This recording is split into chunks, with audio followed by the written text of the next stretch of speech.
नमस्ते दोस्तों, कैसे हैं आप लोग। Welcome back to my channel.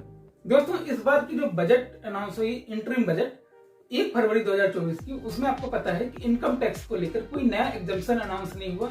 जो पुराने एग्जम्पशन थे वही थे। कुछ जीएसटी में अनाउंस हुआ था, बट इनकम टैक्स को लेकर कुछ भी अनाउंस नहीं हुआ। तो ले देखिए, जो हमारे पुरानी डिडक्शंस थी वही एप्लीकेबल है आज की डेट में। इसलिए मैंने सिंस इनकम टैक्स को लेकर कोई नया एग्जम्पशन या फिर डिडक्शन नहीं इंट्रोड्यूस हुआ था, इसलिए मैं कोई सेपरेट वीडियो नहीं लाया। हालांकि मैंने बजट का सेशन लाइव किया था अपने चैनल पे, बहुत सारे लोगों ने उसे देखा, थैंक यू। तो अब क्या है, आज हम डिस्कस करेंगे कि न्यू टैक्स रिजीम में कौन कौन सी डिडक्शन अलाउड है। हम एक कंपैरिजन भी देखेंगे ओल्ड टैक्स रिजीम और न्यू टैक्स रिजीम के बीच में, और हम ये भी देखेंगे कौन सा आपका टैक्स रिजीम ऑप्ट करना बेनिफिशियल होगा जब आपके डिडक्शंस कुछ एक पर्टिकुलर लेवल पे हो। इसके साथ दोस्तों मैं आपको बता दूं कि ये कोई बिल्कुल ही आसान भाषा में मैं आपको समझाऊंगा, लेकिन आपको अंत तक बने रहने होगा। ये कोई कॉमेडी वीडियो नहीं है कि आपको कोई मजा आएगा, बिल्कुल आपको शांति से सुनना होगा, तो आपको सारी चीजें समझ में आएगी। तो चलिए शुरू करते हैं। सबसे पहले टैक्स स्लैब से शुरू करते हैं। देखिए, ओल्ड टैक्स रिजीम और न्यू टैक्स रिजीम के टैक्स रेट बहुत वीडियो में बता चुका हूँ, फिर से भी आप देख लीजिए। अगर ओल्ड टैक्स रिजीम में विद इन 60 ईयर के इंडिविजुअल की मैं बात करूं, 2.5 लाख तक नील, 2.5 से 3 लाख 5%, या सीधे 2.5 से 5%, 5 लाख तक 5%, 5 से 10 लाख 20%, 10 लाख के ऊपर 30%। आप स्क्रीनशॉट ले सकते हैं इस वीडियो का और आप इसे सेव कर सकते हैं। दूसरा, न्यू टैक्स रिजीम में 3 लाख तक नील, 3 से 6 लाख 5%, 6 से 9 लाख 10%, 9 से 12 15, 12 से 15 20% और अबव 15 30%। इसके साथ क्या एडिशन होगा ओल्ड टैक्स रिजीम में, न्यू टैक्स रिजीम दोनों में? तो सेस 4% का सेस, जो कई सारे फैक्टर से मिलकर बना हुआ है। दूसरा, सरचार्ज न्यू टैक्स रिजीम में कैसे? 50 लाख तक नील, मोर देन 50 लाख 1 करोड़ तक 10%, 1 से 2 करोड़ 15%, 2 करोड़ के ऊपर 25%। जबकि ओल्ड टैक्स रिजीम में क्या था? आपको 50 लाख नील, 50 लाख से 1 करोड़ 10%, 1 से 2 करोड़ 15%, 2 से 5 25% और अबव 5% 37%। ये रैशनलाइजेशन ऑफ सरचार्ज हो गया। अब आप सोच के देखिए, आपकी इनकम 6 करोड़ है, तो अंडर ओल्ड टैक्स रिजीम मोटा मोटी आपको कितना टैक्स लगता है? 30% तो आप स्लैब में है, प्लस इंटू 1.37 सरचार्ज आपको 37% का, इंटू 1.14 सेस, तो ये टोटल अप्रॉक्स आता है आपको 44% के आसपास। न्यू टैक्स रिजीम में अगर आपकी 6 करोड़ की इनकम है तो आपको कितना? 30% के स्लैब में है, into 1.25 your surcharge, into 1.14 cess, तो कुल मिला के 39% के आसपास आपको, 38 to 39% के आसपास आपका टैक्स बनता है। आप कैलकुलेट कर सकते हैं। तो इतनी कमी हुई है न्यू टैक्स रिजीम में। अब न्यू टैक्स रिजीम में कौन कौन से डिडक्शन या एग्जम्पशन अलाउड हैं, अब उस पर चलते हैं। सबसे पहला स्टैंडर्ड डिडक्शन। आपको पता है कि सैलरीड एम्प्लॉय के लिए 50,000 की स्टैंडर्ड डिडक्शन मिलती है, अप टू 50,000। अगर आपकी सैलरी 25,000 है तो 50,000 नहीं मिलेगी, अप टू 50,000 की स्टैंडर्ड डिडक्शन मिलती है in old tax regime also, in new tax regime also. तो आपकी जो 7 लाख तक की जो आपकी रिबेट थी, आपको न्यू टैक्स रिजीम में 7 लाख तक की रिबेट मिलती है, जो अप्रोक्सीमेटली 25,000 रुपए आएंगे, और ओल्ड टैक्स रिजीम में 5 लाख तक की रिबेट मिलती थी, जिसमें अप्रोक्सीमेटली 12,500 रुपए आएंगे।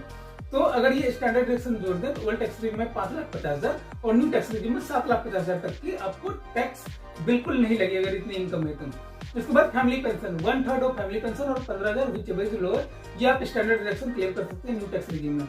लीव इनकैशमेंट की एग्जम्पशन अंडर सेक्शन 10(10)AA।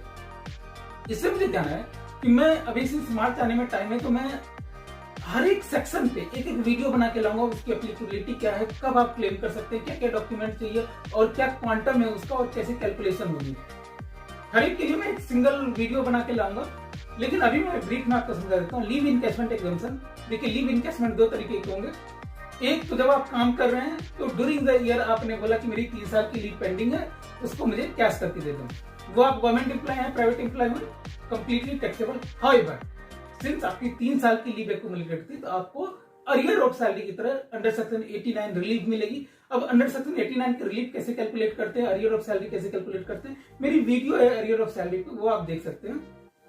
वहां से आपको 89 की रिलीफ मिल जाएगी। आपको 89 का फॉर्म फाइल करना पड़ेगा। कैसे फाइल होता है उसके लिए भी एक सेपरेट वीडियो है। अब आते हैं कि अगर आप आफ्टर रिटायरमेंट और रेजिग्नेशन आप जो है लीव इनकैशमेंट ले रहे हैं, तो अगर आप सेंट्रल गवर्नमेंट एम्प्लॉय हैं तो एग्जम्प्ट है। अगर डेथ हो गई आपकी, आपके लीगल एयर को मिल रहा है, तो प्राइवेट हो या गवर्नमेंट हो एग्जम्प्ट है। लेकिन अब आप प्राइवेट सेक्टर एम्प्लॉय हैं और रिटायरमेंट के टाइम पे अगर आपको लीव इनकैशमेंट मिल रहा है तो ये 4 चीज में से जो लोअर होगा उतनी आपको एग्जम्पशन मिलेगी। Amount receive leave encashment 25 lakh रुपए, अभी गवर्नमेंट ने 3 लाख से 25 लाख बढ़ाए हैं। लास्ट 10 मंथ का basic salary and DA, last 10 month का मतलब आपको पता है कि रिटायरमेंट के टाइम में आपकी सैलरी ज्यादा होगी तो वो, और salary per day into unutilised leave, लेकिन एक साल में आप 30 से ज्यादा लीव काउंट नहीं करेंगे और every completed year of service के लिए 30 दिन ही काउंट करेंगे। तो ये आप कैलकुलेट करके चारों में से जो कम होगा उतना आपको एग्जम्पशन मिलेगा। अब मैं कंपैरिजन के फॉर्म में बताता हूँ कि क्या क्या ओल्ड टैक्स रिजीम और न्यू टैक्स रिजीम में आपको अलाउड है। आपको देखिए जो न्यू टैक्स रिजीम, ये जो आपको बीच वाली जो कॉलम देते हैं इसको आप बिल्कुल भी कंसीडर ना करें, इसलिए नहीं करें क्योंकि मैं ये थोड़े दिन पहले बनाया था तो मुझे लगा ये भी बेनिफिशियल होगा, बट आप फर्स्ट एंड थर्ड में कंपैरिजन आप देखिएगा। तो 7 लाख तक 5 लाख तक ओल्ड टैक्स रिजीम में रिबेट की एलिजिबिलिटी है, 7 लाख तक न्यू टैक्स रिजीम में स्टैंडर्ड डिडक्शन 50,000, रिबेट मैंने बता ही दिया था 12,500, न्यू टैक्स रिजीम में 25,000, एचआरए एग्जम्पशन ओल्ड में अवेलेबल था, न्यू में अवेलेबल नहीं है। लीव ट्रेवल अलाउंस ओल्ड में अवेलेबल था, न्यू में नहीं है। अदर अलाउंस, फूड अलाउंस वगैरह ओल्ड में अवेलेबल था, न्यू में अवेलेबल नहीं है। स्टैंडर्ड डिडक्शन मैंने बता ही दिया दोनों में अवेलेबल है। इंटरटेनमेंट अलाउंस ओल्ड में अवेलेबल था, न्यू में अवेलेबल नहीं है। Percussion for official purpose, detail आगे थोड़ा बताऊंगा, ओल्ड में भी अवेलेबल है, न्यू में भी अवेलेबल है। इसके बाद interest on home loan under section 24B for self occupied और वैकेट प्रॉपर्टी ओल्ड में अवेलेबल नहीं था, न्यू में ओल्ड में अवेलेबल था, न्यू में नहीं है। Interest on home loan under section 24B for left out property, मतलब अगर आपने रेंट पे दिया है तो ओल्ड में भी अवेलेबल था, न्यू में भी अवेलेबल है। अब इसमें मैं डिटेल वीडियो बनाऊंगा तब आपको समझाऊंगा। आपको देखिए वैकेट प्रॉपर्टी को भी डीम्ड लेट माना जाता है अगर आपसे 3 से ज्यादा हाउस हो, ये सारी डिटेल में बताऊंगा। अभी फिलहाल मैं आपको इसके लिए टैक्स प्लानिंग भी बताऊंगा, कैसे आप टैक्स प्लानिंग कर सकते हैं टैक्स बचाने के लिए under new tax regime also. Deduction under section 80C of course old में था, न्यू में नहीं है। Employee's own contribution to NPS old में था, न्यू में नहीं है। Employer contribution to NPS old में था, न्यू में भी है। Medical insurance under section 80D old में था, न्यू में नहीं है। Disable individual 80U, 80E, 80EB, 80G जो भी है कि अगर आपने इंटरेस्ट में electric vehicle loan, education loan, political party को चंदा दिया है, या फिर आपका बैंक इंटरेस्ट पे जो एग्जम्पशन मिलता था up to 10,000 rupees under section 80 TTA या अदर चैप्टर 6 से डिडक्शन, ये सारे ओल्ड में अवेलेबल थे, न्यू में अवेलेबल नहीं है। उसके बाद अग्निवीर कॉर्पस में अगर आपने कुछ फंड दिया है, 80CCH एक नया सेक्शन इंट्रोड्यूस हुआ था, ओल्ड में भी है, न्यू में भी है। फैमिली पेंशन मैंने बता दिया, ओल्ड में भी था, न्यू में भी था। वॉलंटरी रिटायरमेंट पे ओल्ड में भी था, न्यू में भी था। ग्रेचुटी ओल्ड न्यू दोनों में। एग्जेम्पशन ऑन लीव इनकैशमेंट भी ओल्ड में था, न्यू में है, और डेली अलाउंस भी ओल्ड में था, न्यू में है। अब मैं थोड़ा डिटेल आपको बता दूं कि ये सारी चीजें होती क्या हैं। कन्वेंस अलाउंस ओल्ड में भी था, न्यू में है। Transport allowance for specifically disabled person old में भी था, न्यू में भी है। नॉर्मल पर्सन के लिए नहीं, नॉर्मल पर्सन का ओल्ड में था, न्यू में नहीं है, लेकिन डिसेबल्ड के लिए है। थोड़ा बेसिक टर्म समझ लेते हैं। वॉलंटरी रिटायरमेंट, वॉलंटरी रिटायरमेंट क्या होती है? अगर आपने वीआरएस लिया, आपको पता होगा कि 40 साल अगर आपकी उम्र है और कम से कम 10 साल आपने सर्विस कर रखी है तो आप वॉलंटरी रिटायरमेंट ले सकते हैं। तो आपको वॉलंटरी रिटायरमेंट स्कीम में जितना पैसा मिलेगा 5 लाख व्हिचएवर इज लोअर आपको एग्जम्पशन मिलता है। ग्रेचुटी का exemption, since new tax regime के जितने भी आपको एग्जम्पशन अलाउड है या डिडक्शन अलाउड है उसमें मैं थोड़ा ब्रीफ बताते चल रहा हूँ। तो मैंने आपको voluntary retirement under section 1010C बता दिया। अब 1010AA मैंने लीव इनकैशमेंट ऊपर बता दी थी। ग्रेचुटी बताता हूँ, डेली अलाउंस बताता हूँ, ये सब क्या है। देखिए ग्रेचुटी अगर आपको मिली है तो आपको इतना सारा, इसमें से जो लो होगा, ये 3 जो है इसमें से जो लोअर होगा वो आपका एग्जम्प्ट होगा टैक्स का। वो क्या है? Last basic salary, basic plus DA into number of year of employment into 15/26। हम मानते हैं एक महीने में 26 दिन ही काम होता है, 4 दिन छुट्टी सपोज कीजिए, और उससे 15/26 मतलब उसमें से 15 दिन। तो हर एक साल का 15 दिन into last basic salary into DA is your gratuity amount का एग्जम्पशन लिमिट का 1 पॉइंट। ठीक है। दूसरा 20 लाख रुपए, 10 लाख से इसको अमेंड करके 20 लाख कर दिया गया, और एक्चुअल ग्रेचुटी रिसीव, इस तीनों में से जो लोअर होगा उतना अमाउंट आपको ग्रेचुटी में डिडक्शन मिलेगा। इसके बाद डेली अलाउंस। डेली अलाउंस क्या होता है ना कि जैसे मान लीजिए कि आपको डेली एक्सपेंसेस के लिए अगर आपको दिया, से आपको आप जा रहे हैं, आपको स्टेशनरी दिया या फिर स्टेशनरी खरीदने के लिए, या फिर मान लीजिए आपको डाइम अलाउंस एक तरीका मिलता है। डाइम अलाउंस मतलब आप कहीं गए, वहां खाने पीने की खर्च दी, वो आपको ओल्ड में भी एग्जम्प्ट था, न्यू में भी टैक्स रिजीम में एग्जम्पशन है। कन्वेंस अलाउंस, एक्चुअल कन्वेंस जो आपने इनकर किया, जैसे मान लीजिए आपको दिल्ली से जानी है, उससे सपोज कीजिए मुंबई किसी काम के लिए, जो आपका ट्रेन की भाड़ा है वो अगर हमने रिइंबर्स किया आपको, तो वो क्या होगी, वो कन्वेंस अलाउंस में काउंट होगी और वो आपका न्यू में भी एग्जम्प्ट था और ओल्ड में भी एग्जम्प्ट है। Transport allowance for disabled person 3200 रुपए पर मंथ, नॉर्मल पर्सन के लिए 1600 रुपए पर मंथ है, वो ओल्ड में ही सिर्फ आपको मिलेगी, न्यू में नहीं मिलेगी। इसके अलावा देखिए कुछ और भी है जो जनरली नहीं आती है, मतलब हमेशा नहीं आती, जैसे EPF contribution by employer. EPF contribution by employer एक अभी लिमिट आई है कि अगर आप गवर्नमेंट एम्प्लॉय हैं तो 5 लाख तक अगर आपने ईपीएफ कंट्रीब्यूशन किया है एम्प्लॉयर ने, या फिर प्राइवेट है तो 2.5 लाख तक अगर आपके एम्प्लॉय ने कंट्रीब्यूट किया आपके ईपीएफ में, तो इस पे जो इंटरेस्ट होगा वो एग्जम्प्ट होगा, इसके ऊपर का जो इंटरेस्ट होगा वो एग्जम्प्ट नहीं होगा। तो जो ये एग्जम्पशन आपको ओल्ड टैक्स रिजीम में, ये न्यू टैक्स रिजीम में भी है, ये हमेशा नहीं आती, इसलिए मैंने इसको अलग से रखा है। सेक्शन 10(10)(d) बेनिफिट, अब लाइफ इंश्योरेंस आपने लिया था, उसका पे आउट आपको मिला है, तो अब इसमें भी बहुत सारी डिटेल है, कौन सी लाइफ इंश्योरेंस में क्या होना चाहिए, एन्युटी प्लान होनी चाहिए, क्या होनी चाहिए, ये मैं डिटेल में बताऊंगा, बट अभी इतना समझ लिया, अगर 10(10)(b) है, इंश्योरेंस पे आउट मिला है, वो आपको ओल्ड टैक्स रिजीम और न्यू टैक्स रिजीम दोनों में एग्जम्प्ट है। और interest and maturity amount from PPF and Sukanya Samriddhi scheme, ये भी आपको ओल्ड टैक्स रिजीम और न्यू टैक्स रिजीम में एग्जम्प्ट है।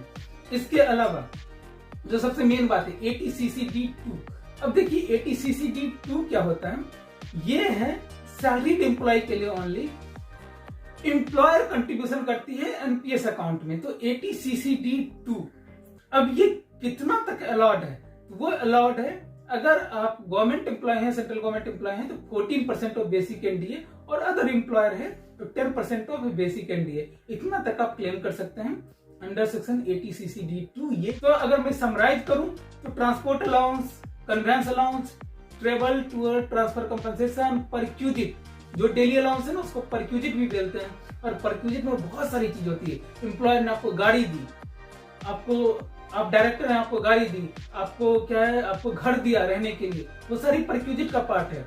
आपको टेलीफोन यूज करने का पैसा दिया, आपको ब्रॉडबैंड का पैसा दिया, ये सारी परक्यूजिट का पार्ट है। इसको मैं हम लोग डिटेल में समझेंगे, अभी बस इतना समझ लीजिए कि परक्यूजिट न्यू टैक्स रिजीम में भी आपको एग्जम्प्ट है और ओल्ड टैक्स रिजीम में भी एग्जम्प्ट है। उसके बाद VRS 10(10)(c) वाला ग्रेच्युटी मैंने बता दिया, लीव इन कैश मैंने बता दिया, interest on home loan, let out property under section 24 भी, ये भी बता दिया। गिफ्ट अप टू 5000 रुपीज, वो ओल्ड में भी अवेलेबल है, न्यू में भी अवेलेबल है, ये मैंने ऊपर मिस कर दिया था, तो ये भी आप ध्यान रखेंगे। और employer contribution to employee NPS account under section ATCCD2। अब ATCC में कौन कौन से सेक्शन आते हैं वो कभी डिटेल में हम लोग जानेंगे। इसमें ATCCD1 आते हैं, ATCCD2 आते हैं, ATCCD1B आते हैं, कौन सा ATC का पार्ट होगा, कौन सा ATC से अलग होगा, ये सारी चीजें हम डिस्कस करेंगे एक सेपरेट वीडियो में। तो अभी ये बेसिक चीजें मैंने आपको बता दिया, एक ढांचा हमारा तैयार हो गया, एक स्ट्रक्चर तैयार हो गया, कौन कौन से डायरेक्शन मुझे न्यू टैक्स रिजीम में मिलेगी, ओल्ड टैक्स रिजीम में क्या क्या मिलता था और न्यू टैक्स रिजीम में क्या क्या मिलेगी, ये कंपैरिजन भी हमने देख लिया। अब हम देखते हैं एक कंपैरिजन का चार्ट कि आपकी अगर डिडक्शन इतनी है और इनकम इतनी है तो कौन सा आपको मोटा मोटी, मैं ये नहीं कह रहा कि एग्जैक्ट यही होगी, बट ऑन मतलब ग्रॉस बेसिस पे आपको कौन सा आपको बेनिफिशियल होगा टैक्स रिजीम ऑप्ट करना, ये अब हम देखते हैं।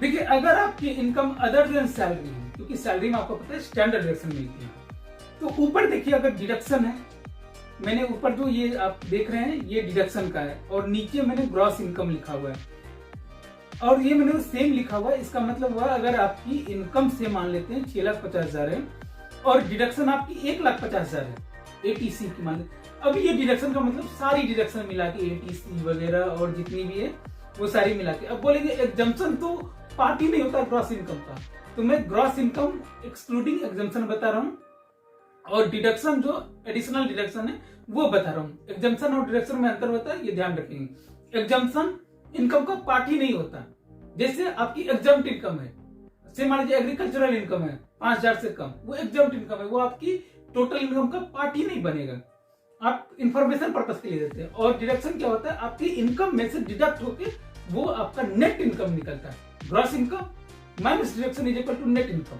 मतलब मेरा gross receive minus exemption is equal to gross income minus deduction is equal to total income. मैं ग्रॉस इनकम की बात कर रहा हूँ, डिडक्शन से पहले वाला। तो यहाँ पे देखिए डिडक्शन, आप बोलेंगे कि 2,87,500 कैसे डिडक्शन होगी?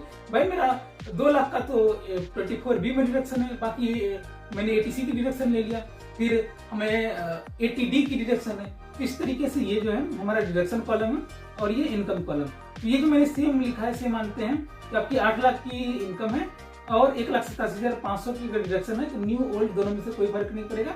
लेकिन अगर आपकी 8,50,000 की इनकम है और 1,87,500 की डिडक्शन है, तो न्यू वाली आपको टैक्स रिजीम ऑप्ट करना आपके लिए बेनिफिशियल रहेगा। आप चाहे इसका स्क्रीनशॉट ले लीजिए, इसे बनाने में बहुत मेहनत लगी है, ये आप चीजें देख सकते हैं किस तरीके से ये है। इसी तरीके से अगर आपकी सैलरी इनकम है तो आपको पता है 50,000 से और आपकी डिडक्शन बढ़ जाती है। तो देखिए यहाँ पे 8 लाख तक में भी आपको अगर 1,38,500 की डिडक्शन है तो बिल्कुल ओल्ड या न्यू किसी में कोई फर्क नहीं पड़ेगा। और उसके बाद ये आपको पूरा चार्ट दिया हुआ है ये डिडक्शन का। से एक मान लेते हैं कि अगर आपकी डिडक्शन 3,75,000 है और आपकी इनकम 15,50,000 है, तो दोनों में से कोई भी आप ऑप्ट कीजिए, कोई दिक्कत नहीं। लेकिन आपकी इनकम अगर 10 लाख है तो आपको ओल्ड ऑप्ट करना चाहिए, आपको टैक्सेस कम लगेंगे। इसी तरीके से ये एक छोटा सा और एक मतलब कंपैरिजन के लिए मैंने बनाया है। इसे मान लेते हैं अगर 10 लाख तक इनकम है और यहाँ नेक्स्ट न्यू टैक्स रेजिम ये वाली पोस्ट बजट 2023 देखिएगा। मैंने बताया ये बीच वाली मैंने किसी और रीजन के लिए रखा था, आप उसे मत देखिए। तो अगर आपकी इनकम 9 लाख से और अगर आपका पोस्ट बजट आपका स्टैंडर्ड डिडक्शन इतनी हो गई 50,000 और मैं टोटल डिडक्शन मान लेता हूँ आपको 50, ये स्टैंडर्ड डिडक्शन 50,000 और टोटल डिडक्शन 1,50,000 मतलब 2 लाख की 1,50,000 की एडिशनल डिडक्शन है ओल्ड टैक्स रेजिम में। तो मैं 9 लाख के लिए अगर देखूं तो मुझे 40,000 का टैक्स बनता है न्यू टैक्स रेजिम में, जबकि ओल्ड टैक्स रेजिम में 52,500 का टैक्स बनता है। तो मेरे लिए न्यू टैक्स रेजिम बेटर है। आप चाहें इन सब का आप स्क्रीनशॉट लेके रख सकते हैं और अपना जो भी न्यू टैक्स या ओल्ड टैक्स रेजिम आपको सिलेक्ट करना है वो सिलेक्ट कर सकते हैं। आपको पता होगा कि अगर आप इंडिविजुअल है, सैलरीड एम्प्लॉय हैं या इंडिविजुअल है, तो आप new tax regime old tax regime दोनों आप कोई भी चूज कर सकते हैं, बट बिजनेस के लिए ऐसा नहीं है। तो ये सारी चीजें मैं प्रीवियस वीडियो में बता चुका हूँ। तो आई होप ये पूरी वीडियो आपको समझ में आई है। तो मिलते हैं फिर से आपसे एक नई वीडियो के साथ, तब तक के लिए मेरी तीसरा signing off. Thank you so much.